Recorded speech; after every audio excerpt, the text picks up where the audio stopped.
Jadi bagaimana sekarang, saudara-saudara?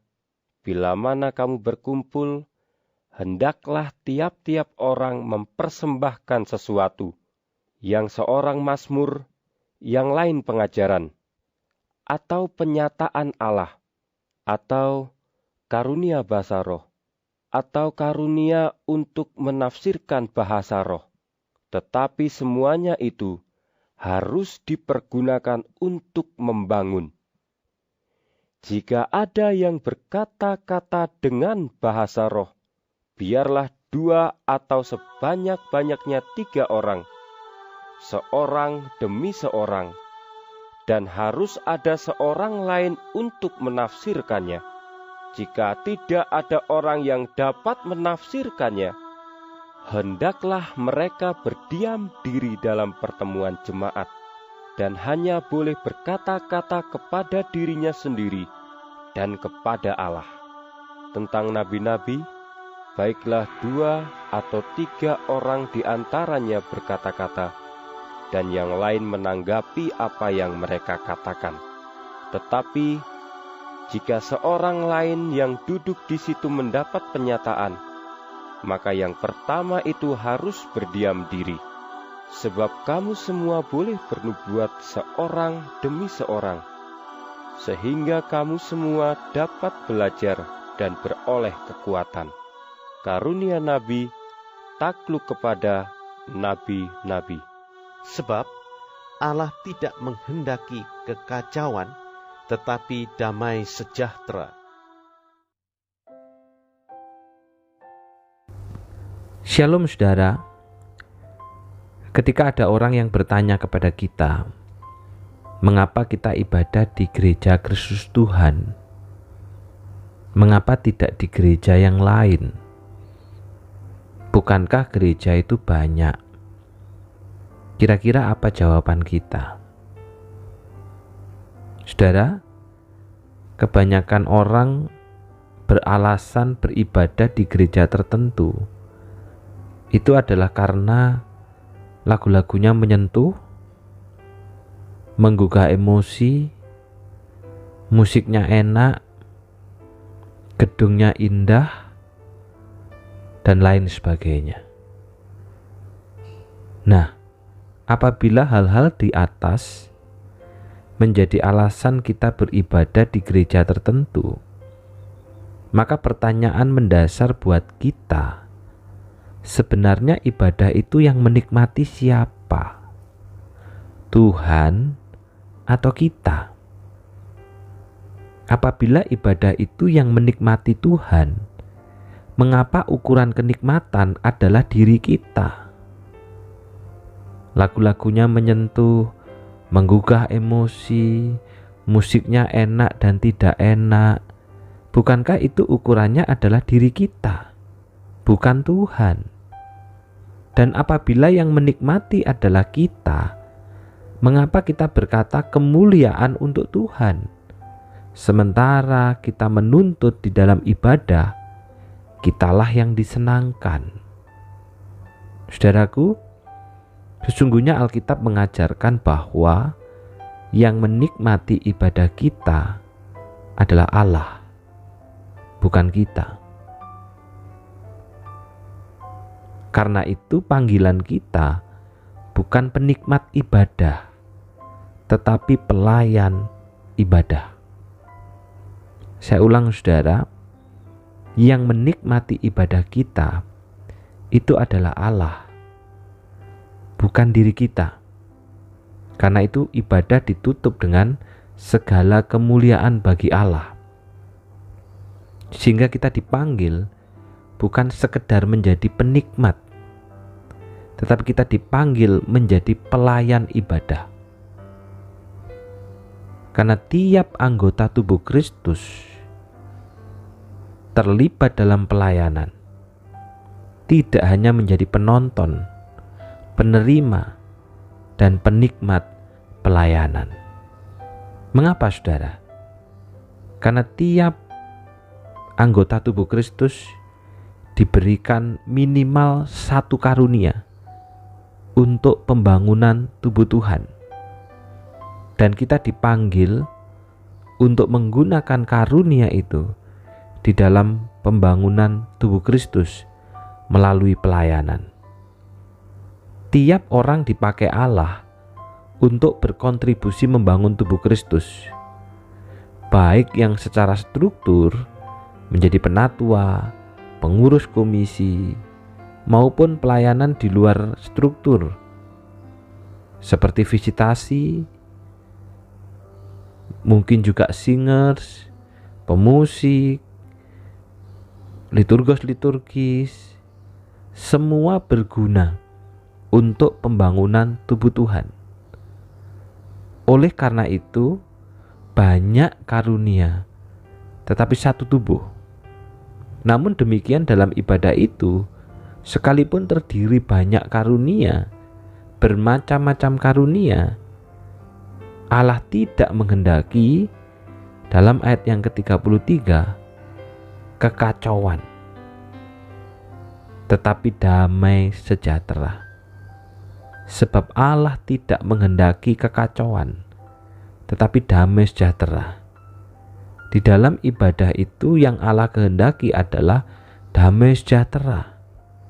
Maka pertanyaannya buat kita, bagaimana supaya ibadah itu mendatangkan damai sejahtera dan bukan kekacauan bagi gereja? Maka saudara, yang harus menjadi fokus, orientasi, pusat dalam ibadah adalah Allah, bukan manusia. Allah bukan seperti sesembahan yang pasif, tetapi Allah yang berdaulat dan berlimpah anugerah mengendalikan jalannya ibadah.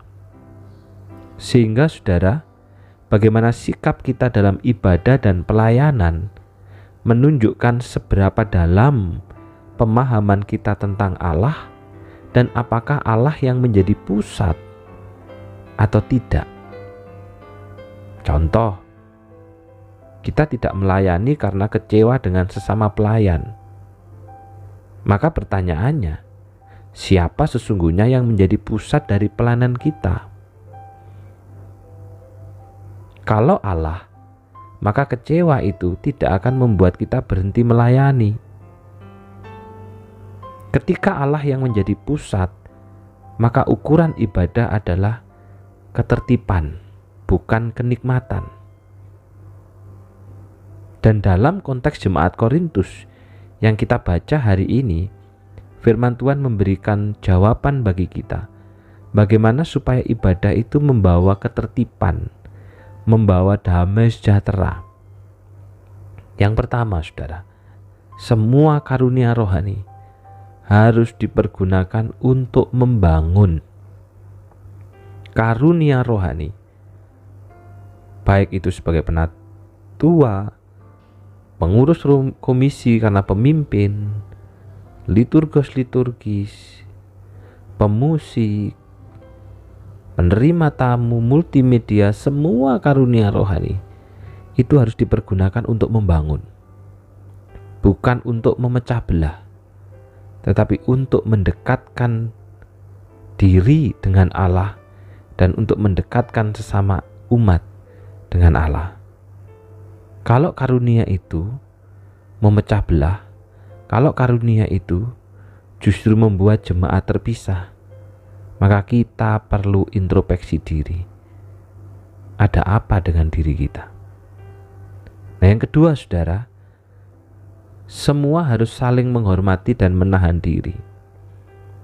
Ini kita kenal sebagai alur dalam liturgi.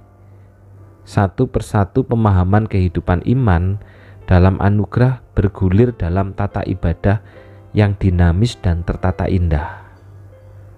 Ada kapan waktunya duduk, ada kapan berdiri, ada kapan pujian untuk Allah Tritunggal. Ini satu pemahaman, saudara.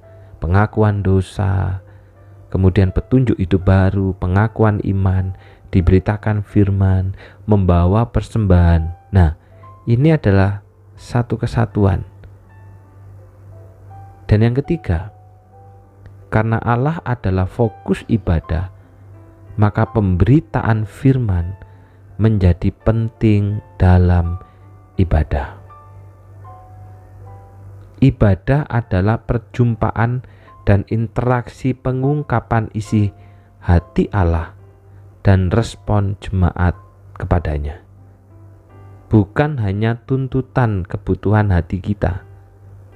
Jadi ini saudara ya, karena kita beribadah dengan berpusat Allah, maka pewartaan firman, pemberitaan firman, pengungkapan isi hati Allah itu adalah yang paling utama dan paling penting di dalam ibadah. Pujian, musik, dan segala sesuatunya tidak boleh menggeser daripada pemberitaan firman Tuhan ini. Nah, semua karunia dipakai untuk membangun jemaat dan melayani Tuhan, bukan untuk menonjolkan diri dan menimbulkan perpecahan di dalam jemaat. Ibadah kita hari ini yang memiliki liturgi dan aturan yang telah disusun sesuai dengan pengajaran harus ditaati baik ketika kita melayani atau ketika kita duduk sebagai jemaat.